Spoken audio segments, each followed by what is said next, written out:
Hi there, I'm Lily, welcome back to my YouTube channel.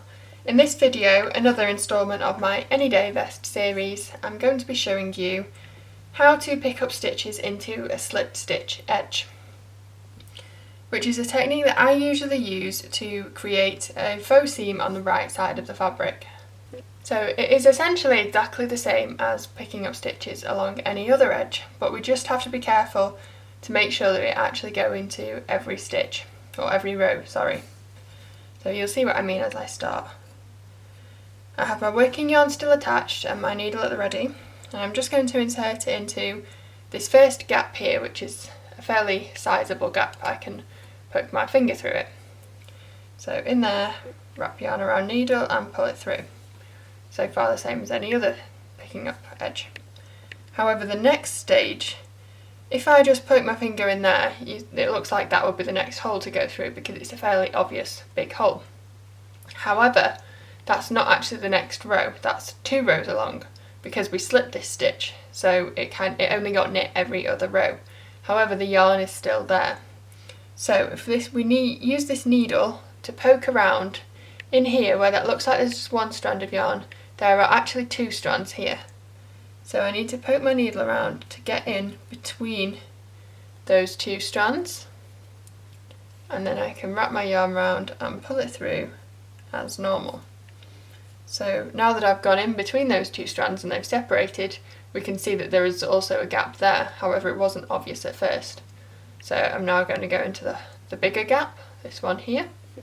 So in there. And then my next one will be a small, difficult gap again. Root around, really poke your needle in and separate them out, and then you can pick up into that gap.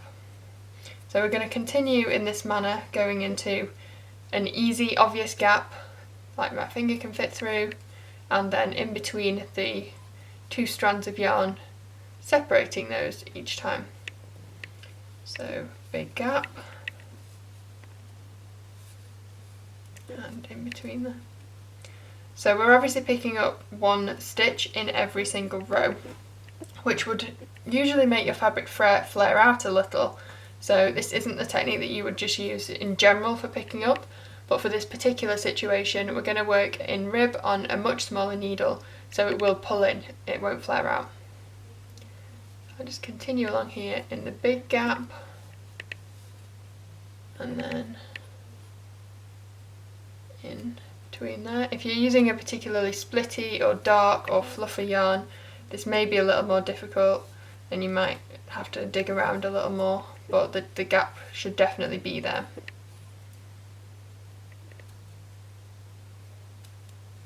If I hold that a bit closer actually.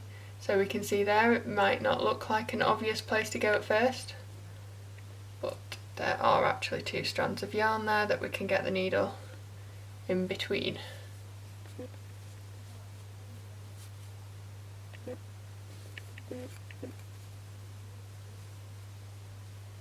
Just do a couple more.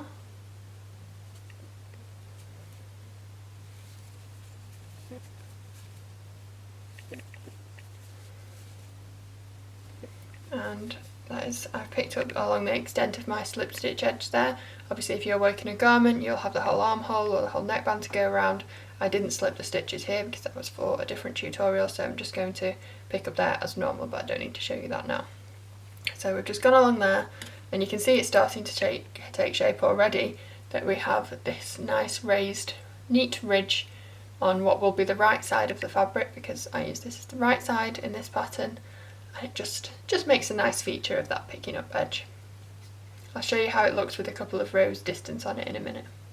I've just worked a couple of rows in 1 by 1 rib, so we can see how that looks now. That gives you a really nice neat row of V's along the edge, which I just think makes it look a lot more polished. It's just a little extra detail compared to just picking up the usual method, so hopefully you will enjoy working that detail. In the next video I will show you how to work a tubular bind off to mimic the tubular cast on. I'm just kind of showing all the techniques on a little swatch here, so that will be in the next video.